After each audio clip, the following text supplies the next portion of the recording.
Okay, so today we're going to go over evidence-based, research-based approach to rehabilitation. So my next slide here, I have a couple that we want to achieve today. We're going to review evidence-based and practice-based evidence concepts, review three individuals' work, Wilk, Mulligan, and Stuart's principles, compare and contrast all three clinicians' ideas, and what does this mean clinically? What's our take-home point? And then obviously the questions will be put on task stream or in class. So what is evidence-based medicine?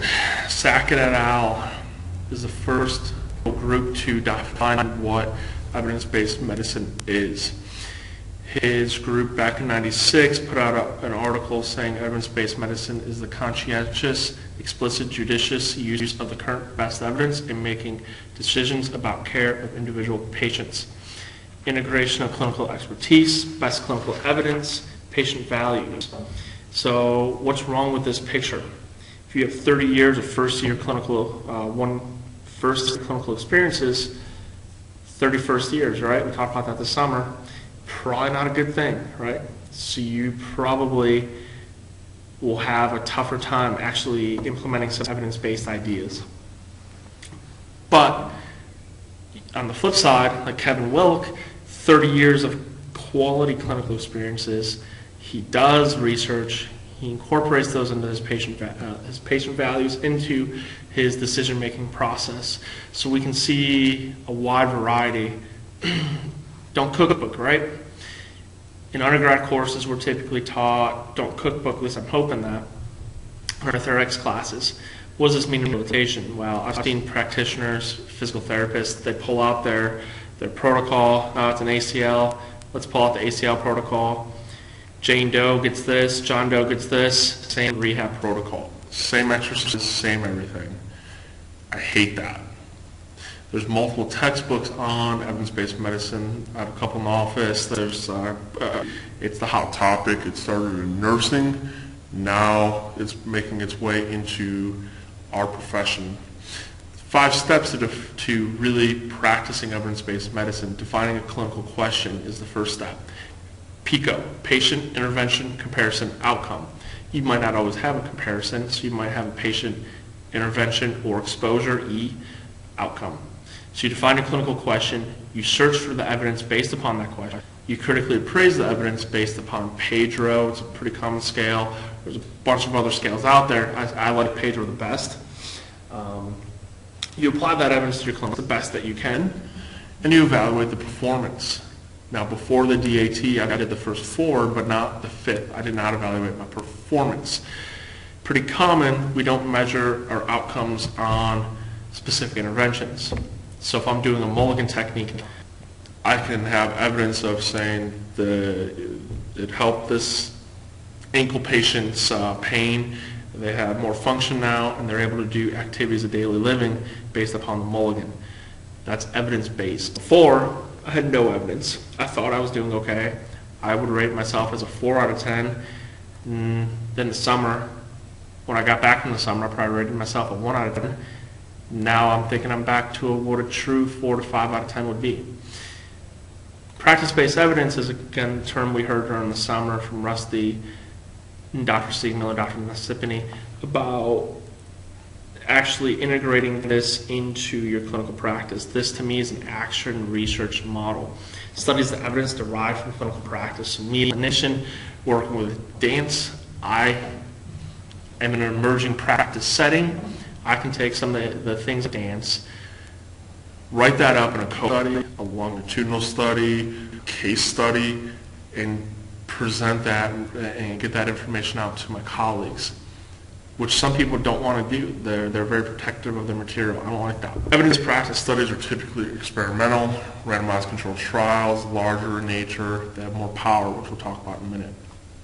Translational research and rehab determine the degree to which a patient's improvement in a treated impairment is likely to result in a meaningful improvement in activity and participation. How do we measure this? Well, before the DAT, I didn't. I'd take range of motion. I might take strength. I was sloppy. I was lazy. Now I do range of motion. I do strength. I do the CAS, and that's a big scale. So physical activity scale gets activity and purpose too. You can use different scales such as the KOOS for the knee, the DASH for the hand. There's all kinds of different scales depending on what is actually injured. I like the DPAS though. It gets the whole person, encompasses the whole person. Kevin Wilk is the first individual we'll talk about. He's a physical therapist with 30 years clinical experience. He works closely with Dr. James Andrews, clinical director, as you can see in the clinic in Birmingham. Office is right above Dr. Andrews. Consultant Tampa Rays. He sees a lot of professional athletes, pretty much all he sees. Baseball players, UCL, shoulder, ACL from football. Built his work on research and writing. 155 articles, 98 book chapters, 655 speaking engagements. It's a ton of speaking engagements. His stuff on Northeast seminars are pretty good. Watched all about, 10, 14 hours of video roughly. He's pretty good at the stuff. Translational researcher, to me he's a true translational researcher because he does EMG studies, he does work in a lab, then he brings it back into his clinical practice, and vice versa. He might see an issue in his clinical practice, and they figure out a way to search or do it in the lab, and study it in the lab, and then take that evidence back and apply it clinically. He's got 8 basic philosophies of his rehab philosophy here. Accurate differential diagnoses, balance the soft tissue, reestablish muscular balance, restore stable basis support, normalize correct adaptations, restore function, and scientific basis for treatment evidence. We're going to talk more in depth about a couple of these here. Number 3 is the first one we're going to talk about. No, sorry, number 1. That's what I'm thinking. Accurate, number 1. Accurate and differential diagnoses. You treat the cause of the pain. Assess and adjust to the dysfunction. So what is causing a shoulder impingement? Well, is it anatomical? Is it functional? Why does my patient have patellofemoral pain syndrome for the past 2 years? I can't figure that out. It's frustrating me. To me, assess and adjust to the dysfunction, treat the cause of the pain. That's classic SFMA, some of the Yonda approach, some of the stuff that Jim's presentation was on. Treat the cause of the pain. Nadal in 2010, he's a physical therapist, AT, worked for the Red Sox. He recently, I think, just got fired from the Red Sox. He's working in the practice with Wilk. They do a lot of shoulder evaluation, shoulder articles. This article here, Examine Current Concepts of Evaluation and Treatment of Overhead Throwing Athletes, is a 2-part article. In this article, he talks about chronic movement pattern adaptation that causes pain, and greater scapular elevation, posterior tilting is what the cause of that adaptation is. So in the SFMA, if we do the SFMA, we might not be able to catch that. We have the 2 shoulder movements going up and then come back behind, and then we have the 2 provocation tests, but again, we may miss that. If they have a shirt on, we may miss the scapular movement, right? So that leads me to number 2 on his list, restoring normal biomechanics. But if you don't have an accurate diagnosis, you might alter those biomechanics. Number 3 is restore soft tissue balance. If we restore that soft tissue balance, we can restore joint function. Structure, shoulder example, 2 different things, structural versus functional. Structure is an acromion, inflammation to supraspinatus, subacromial bursa. What is in the way, and anatomical wise, that is causing that inflammation to occur, that impingement to occur? Is it functional? Is their posture off? That could be structural, but it also could be functional. Is their posture off by their asymmetrical muscle pulling on the humeral head, causing a postural dysfunction? So the humeral head is now hitting the acromion. If we posture, if we repattern those motor patterns, regroove those motor patterns, we could get rid of the pain. Orthopedic surgeon is going to want to do surgery. A functional assessment guru is going to want to change their functional movement. Who's right? I think the functional movement people, right? Accurate diagnosis. If you don't have an accurate diagnosis, you cannot ID. You need to ID all causative factors. So if you are not good at your diagnosis skills, you might fail on this.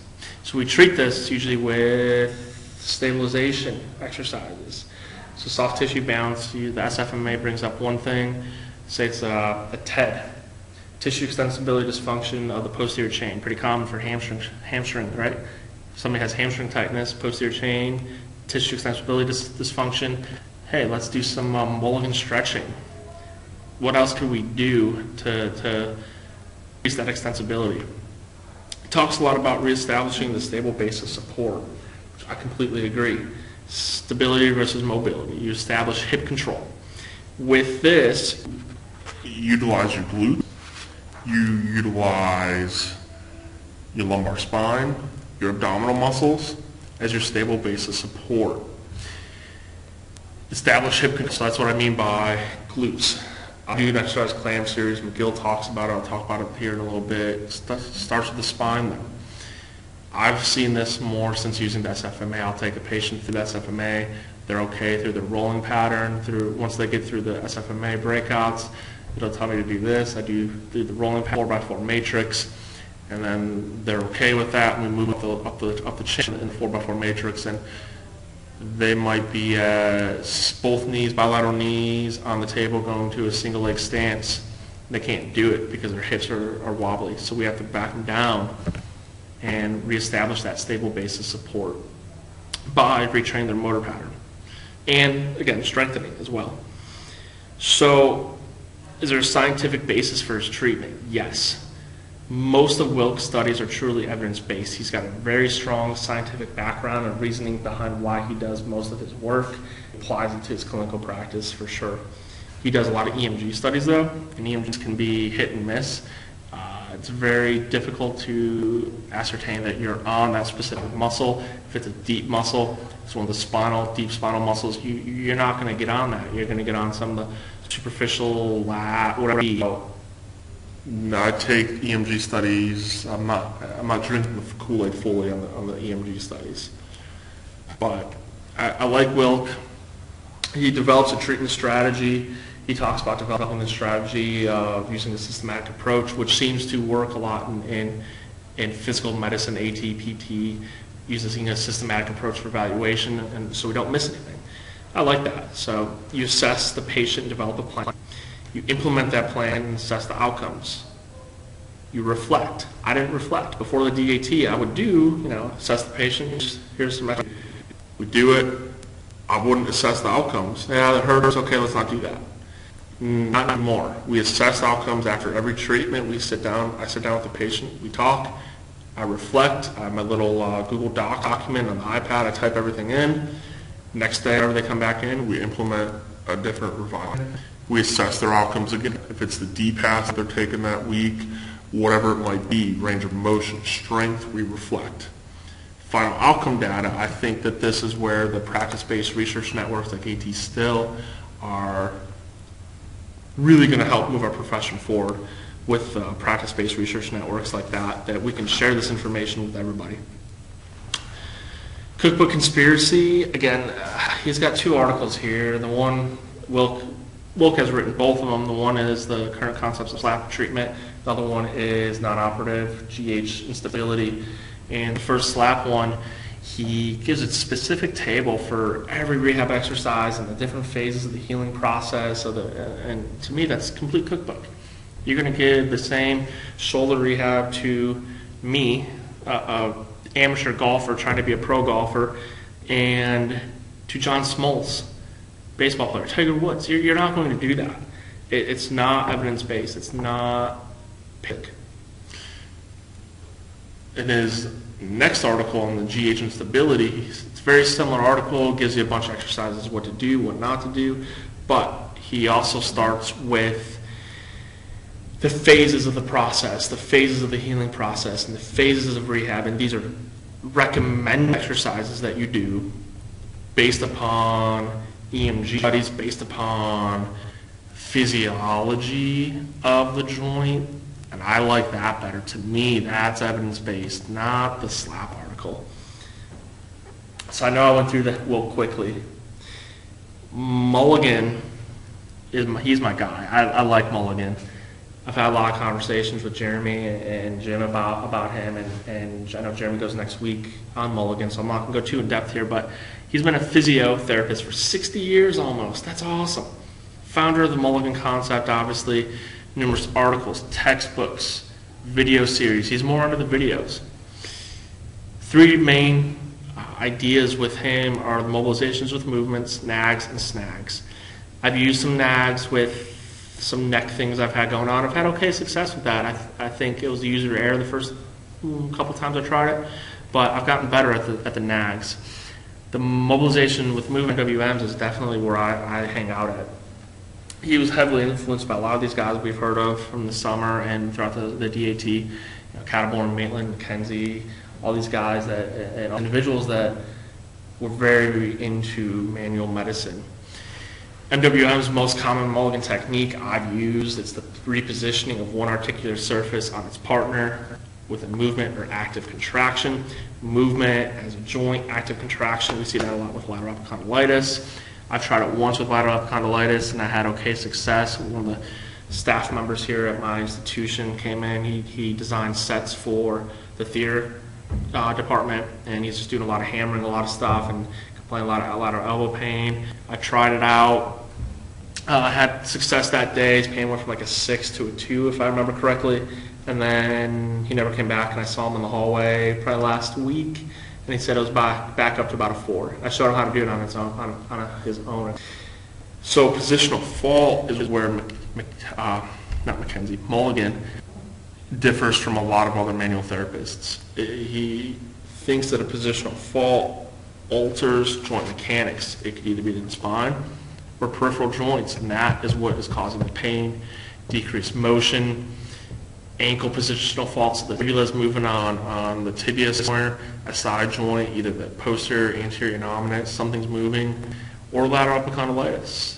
So this picture of the book here is a great book. The binding actually broke on mine. I've only had it a couple months, and to get a new binding, I need to get a whole new book now. And I use it every day. It literally is in my hand every day.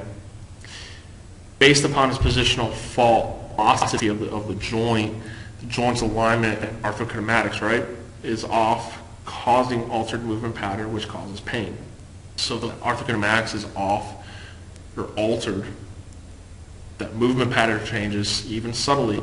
We'll talk a little bit about millimeters of movement can cause pain. By subtly moving this joint back into its normal arthrokinematic function, we can alter movement pattern, decreasing pain. Imaging studies, which I have in a couple slides about positional faults and whatnot. This ankle mobilization, you can see the tape job here. By taping the fibula posteriorly, we can alter the joint and hopefully keep it that way, in that position. I've had good success with this. I don't really have any acute ankle sprains in my patients. I haven't seen any this year. Not one. But I've had students who have injured their ankles or have chronic ankle issues.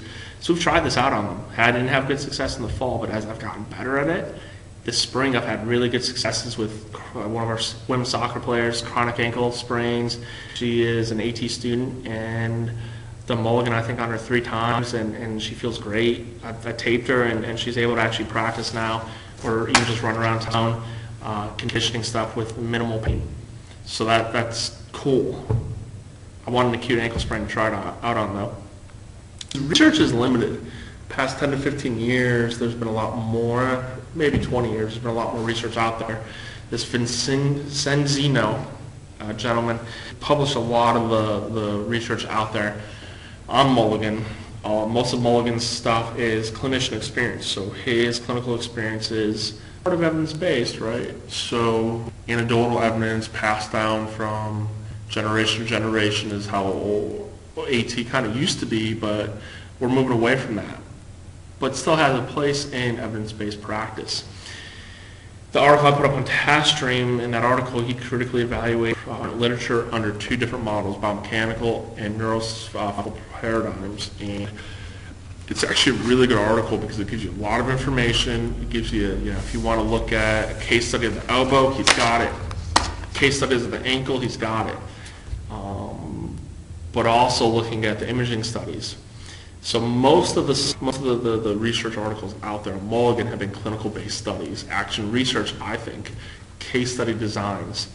Most have examined the upper extremity and spine, so cervical spine more than anything, through the case studies. And most don't really have enough statistical power to truly say the benefit of Mulligan.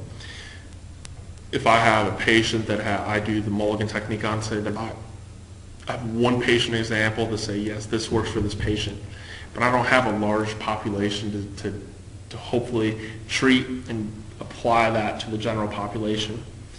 This could happen again in the research-based networks, like I said, like AT Still. Hopefully, I think we're starting that here in the DAT. That'd be pretty cool.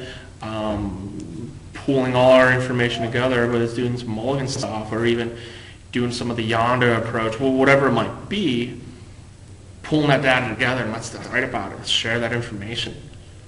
Vincenzino, 95, he's one of the first articles out on Mulligan, describes the effects of Mulligan Concept on an attendance elbow. So this patient, the female, part-time secretary, also worked on, did some manual labor at home, had pain for over 3 months, for over, I think actually a year. 3 months with traditional therapy, failed, nothing helped, actually got a little worse.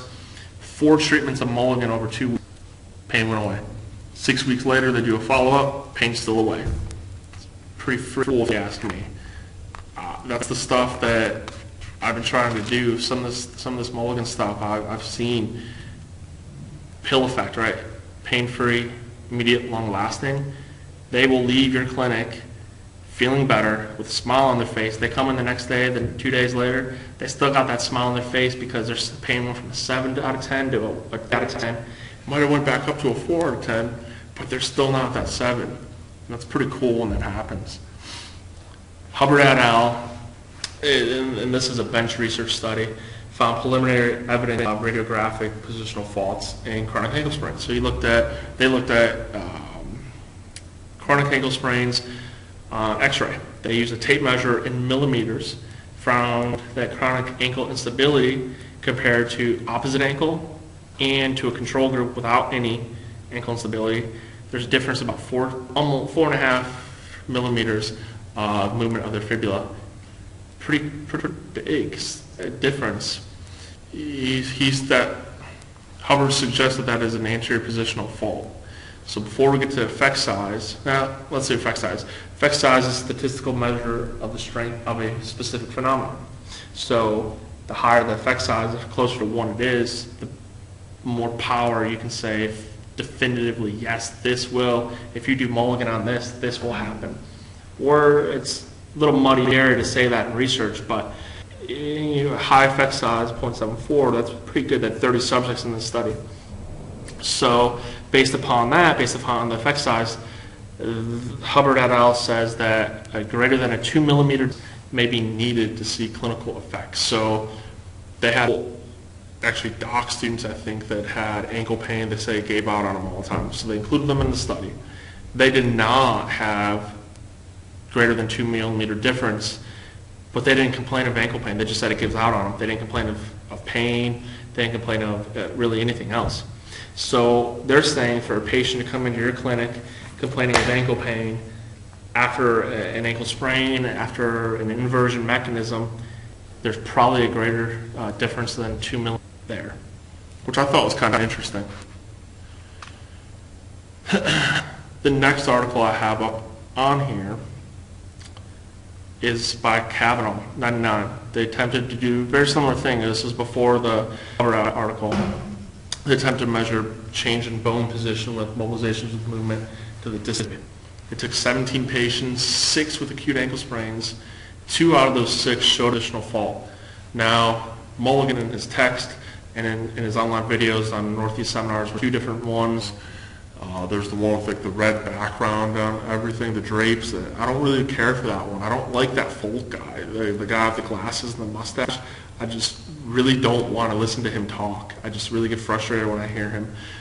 I like one that he did with Wilk. It's, again, 10, 12 hours of video. It's a lot of video, but really often he does a lot of patient examples, hands-on stuff, and he's so energetic for being 80-ish, probably at least. So, anywho, back to, in his textbooks and his videos, he talks about suggests two-thirds of ankle sprains are actually positional faults. So 2 out of 6 isn't quite 2/3, but they think that there's a correlation there that with the positional fault and actually not being an ankle sprain. Their measuring device that they use was very clunky though. and it probably wasn't the best tool to use, but in '99 that might have been the best stuff that they had available. Nowadays, with more functional imaging techniques, I think if you're at a bigger university, you'd be able to do some of these things and measure. They actually measured too that they were doing Mulligan On each ankle, in Newton meters. So I think if there's a larger research institution, they could do some of these functional imaging techniques with this, and I think that you'd see some pretty cool stuff. So the video I took of me treating actually a patient, I actually took it on an athletic training student, of me doing a posterior dominant Mulligan technique. It's on YouTube. I tried to put it on this, it would not work. The technology was really frustrating me, so I just ended up loading it up to YouTube. It should be under my channel. McGill. So Stuart McGill, I had no clue really about before I started this project. I mean, I guess I've heard of some of his stuff before, but I didn't really associate it with McGill. He, again, is from Canada, professor of biomechanics at Waterloo in Canada. 200 publications, he's written a couple textbooks, low back disorders. His textbook I actually read for this presentation. It's pretty good information in there. There's some, I don't know, controversial, some I took with a grain of salt, but some pretty good information. 25 chapters in different books, a lot of speaking engagements as well. He is not a PT or AT. He is a biomechanist, but he still treats patients. That's what was confusing to me, and I asked Dr. Stippen if he knew this. I could not find anywhere online in his biographies, in his textbook biography, that he has a clinical degree, but he still treats patients. He's definitely known for his work on spine biomechanics, motor pattern stability, a variety of patients, firefighters, the mixed martial arts. He'll see anybody and anything. So, stability. Spine stability is not whole body stability, which involves center of mass and base of support. I was always under the misconception that that was. We're probably taught in your undergrad or grad kinesics biomechanics class that your for your spine, center of mass, bam. Does not occur. He talks a lot about stiffness of muscles in his textbook. Active muscles act like a spring. The greater the active muscle, the greater the stiffness. So if my biceps is contracted completely, 100% MVC, max voluntary contraction, that muscle is going to be very stiff. Stiffness doesn't move. All right? Motor control systems control stability by coordination. So you're activating the agonist and antagonist at the same time. I almost did this for my master's thesis. I almost looked at hamstring quadriceps coactivation and CMP with some exercises to prevent hamstring stress. We couldn't figure out a good way to measure it, so we scrapped it. Faulty motor control systems due to coactivation or due to stiffness, decreased stiffness in the muscle, issues with motor control functioning, causes joints to buckle, injury even occurs. Morning exercise. So I want you to think about morning exercise, good or bad. I want to talk about that in class. Kulwicki in '96, he looked at modest levels of coactivation of paraspinal abdominal wall muscles that result in stability of lumbar spine. So he looked at some specific exercises. He did coactivation of your paraspinal muscles, right, and your abdominal wall muscles, and they found that you don't have to be contracting 100% of your force to really get sufficient stability of the lumbar spine. About 10% of your MVC. So that is common misconception like P&F stretching when you're tricking GTOs. You might have been taught in undergrad, and I think I was taught this in undergrad, hey, have that patient push down, not patient, have that athlete, they'd say, down as hard as they can against you. Well, that's not right. You want to have them push about 10% of their full strength. So they would trick the GTO still. They're getting a voluntary traction, but you can still take them through the motion. After injury, we know that motor patterns change. Faulty motor patterns occur. Coactivation might not occur. One muscle might activate before another muscle, causing a faulty motor, causing injury. Soft tissue injury could lead to a joint injury. He's got 5 main parts of his philosophy, and I put these in stages of a rehab. So stage 1 through 4 are typically things that we do in AT. Stage 5 we can do in AT, but that typically are seen as a strength and conditioning coach professional after we're kind of done with them. So stage 1, you groove, you gain new motor patterns, you ingrain new motor patterns, motor pattern and corrective exercises that you do. You ID perturbed patterns, develop appropriate intervention for that. Address basic movement patterns into complex. So the easiest exercise, make sure they're doing that and progress up. Very similar to rest up, right? Building whole body and joint stability while sparing the joints. Stability from, I don't want to say core, but your hips, your glutes. So you can transfer that pattern into application of daily activity. Golfing, throwing, hitting a baseball, whatever it might be. You can increase endurance needed for the stabilization and address activity-specific endurance exercises. Number 4 is you build strength. You spare the joints while maximizing neuromuscular component. You recreate motor patterns the proper way, and this can, your spinal memory. You have a little bit of a spinal memory in your muscle, and you can develop these into your muscles remembering. We know muscles don't really have a muscle memory, but in a way they kind of do. So in stage 5, develop speed, power, agility. We can easily do that in AT, but we typically would see a strength and conditioning coach focusing more on that. Good stabilization exercises that are performed properly groove motor and motion patterns, stability, while satisfying all other demands. Depends on the patient. So if the patient can't even roll properly after that, they probably don't have stabilization yet, that they need to work on some things before, have them do the opposite arm, opposite leg, or the bird dog. All right, that makes sense. One complaint I had about McGill's texts were he references himself all the time, and in some of the things I've watched online of him, I think he likes to hear himself talk.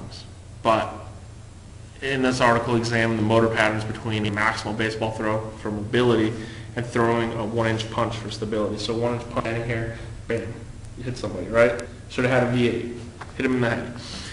He looked at the EMG activation of your abs, lats, among others. He found when a person quickly stiffens dorsal musculature, no muscle reaches its peak force. Muscles activate at the same time. Activation pattern ensures a balanced spine, balanced load, balanced force, right? So we don't injure the spine. During motion of the spine, the throwing, ground reaction force is coming up from the floor to the stable core muscles. It must be stiff enough to ensure joint stability, but still have mobility. So if you don't have the stability, hips, abdominal muscles, you're not going to have, you're going to be at increased risk for injury. Still have the mobility, though, to throw the baseball. He found that slowing the velocity of the baseball occurs after EMG studies, after if you don't have joint stability. So if you lose joint stability in your hips, there's a good chance your baseball will decrease in speed. Clam series for the glutes. It's a series of exercises I've been doing probably 5 that he talked actually about, and I didn't realize he talked about them.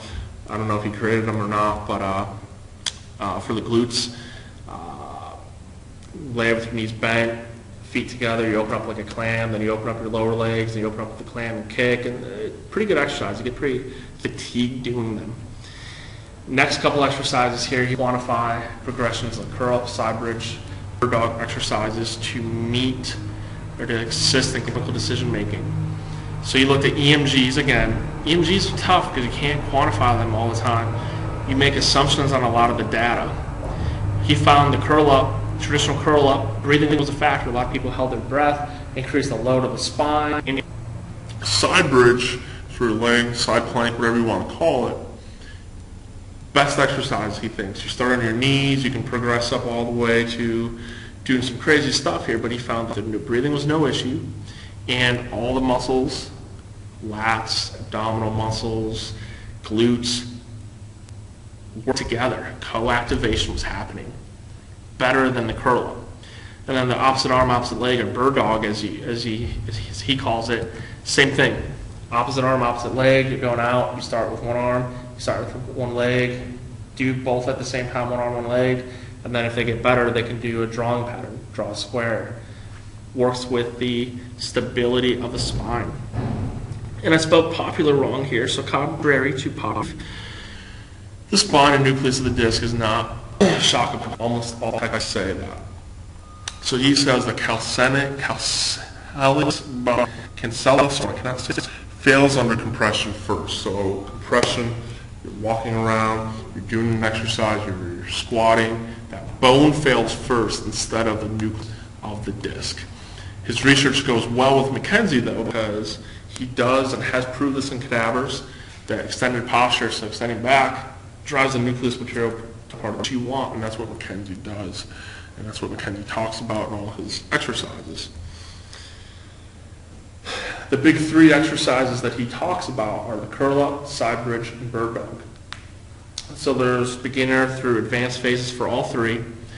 He's found, based upon McGill and other literature, that these are the most effective for low back troubles.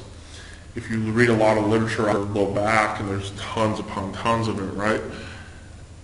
These exercises seem to be a pattern. He says these are the three best exercises. Co-activate the musculature of abdominals, glutes, lats, core, I don't like that word, that can decrease back issues if you do these properly.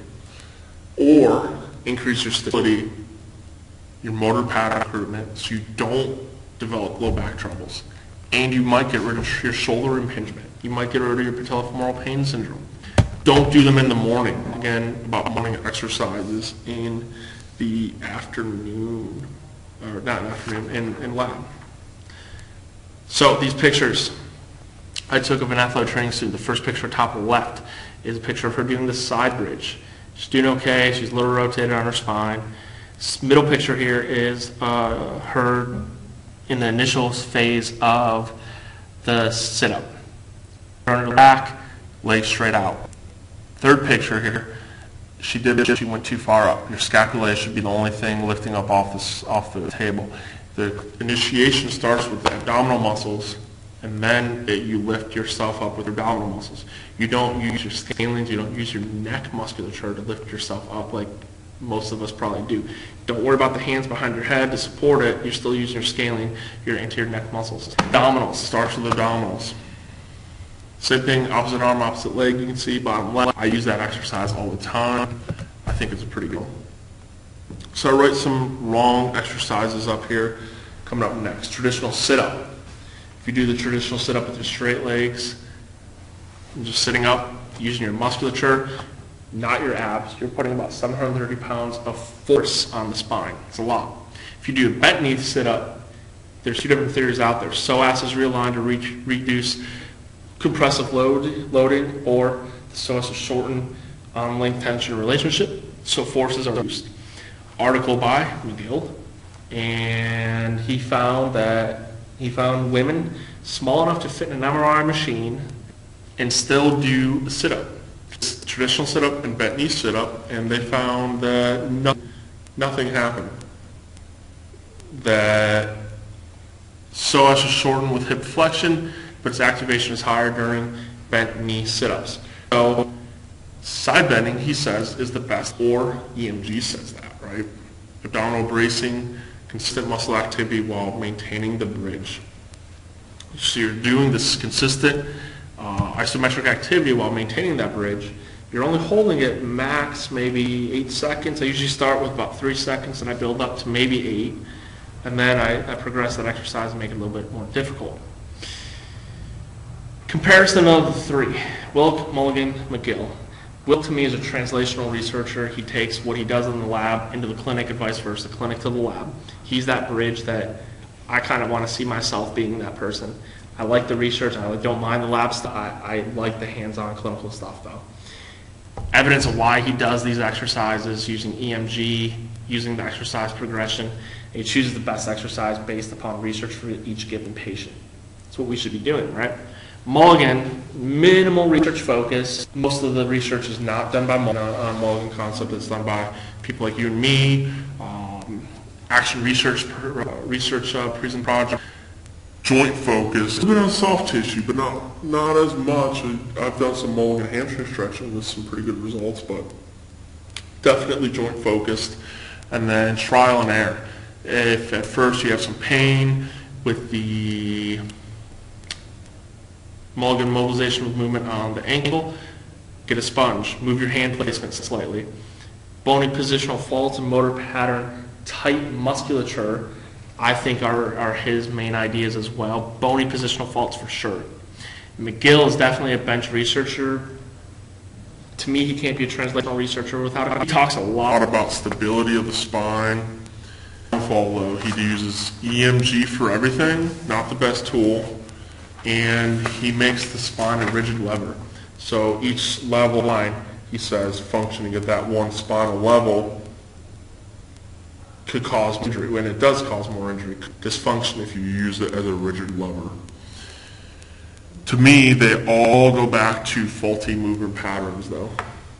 All three guys talk about faulty movement patterns. If you don't know the movement pattern first, right, proper assessment, including functional movement assessment, if you don't know the dysfunctional movement pattern, the pain, what's causing the pain, you're going to keep treating it in circles. You're going to be the knobologist. Here's some stem, here's some ice, or here's these exercises, but you're not really getting better. Literature on motor pattern recruitment is a ton out there again, but knowing what stability exercises can help will help patients rehab experience. Slow down and think about it. What is your goal of that therapeutic exercise that you're giving that patient? Do you know why you're doing that? Is there any evidence out there of muscle activity or mechanical activity? There may be, there might not.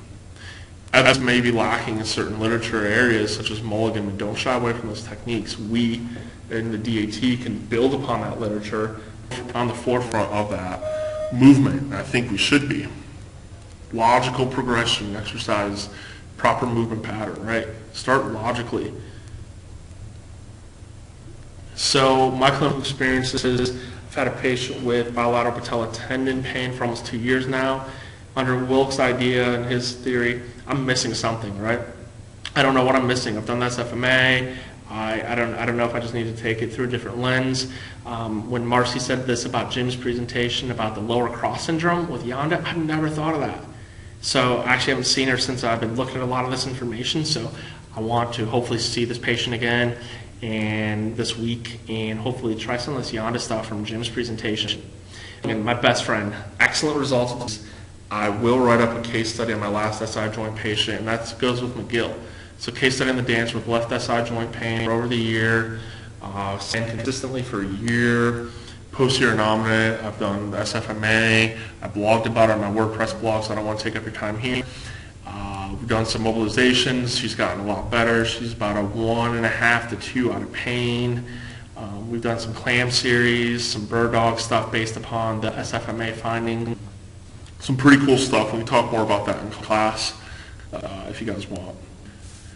So the next 3 slides I have here are references. I have 2 reference slides and then the links page that you guys can access pretty easily off of the internet. So thank you. I know it was quick. Hopefully you learned something.